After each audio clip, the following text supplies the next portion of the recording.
Hello, everyone. I want to tell you the story of Job, but from his perspective. So from his perspective, life was pretty good. He lived during the time of the patriarchs, and he was a wealthy man, even by our standards. He didn't play the stock market, but he had a lot of livestock. He had servants. He was a leader in the community. He and his wife had 10 children, and he had his health, so life was going great. And then, from his perspective, all in one day, it came crashing down. His servants came to him in rapid succession, reporting that either raiders or a natural disaster had obliterated all of his livestock. It was gone. The servants came and reported to him that all of his children had died when a house collapsed in where they were partying, and his servants were down to very few.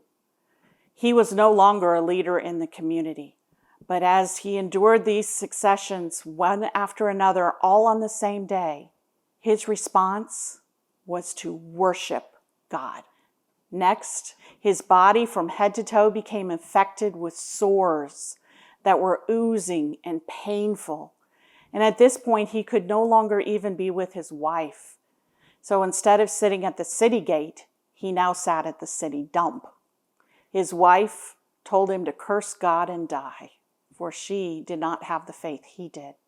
Friends came to comfort him far and near, and 4 of them sat together in silence with him and grieved.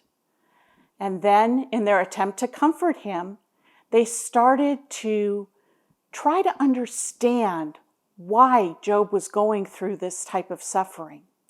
And Job went from that humble, God, I worship you, to God, I demand an audience with you to know why this is happening.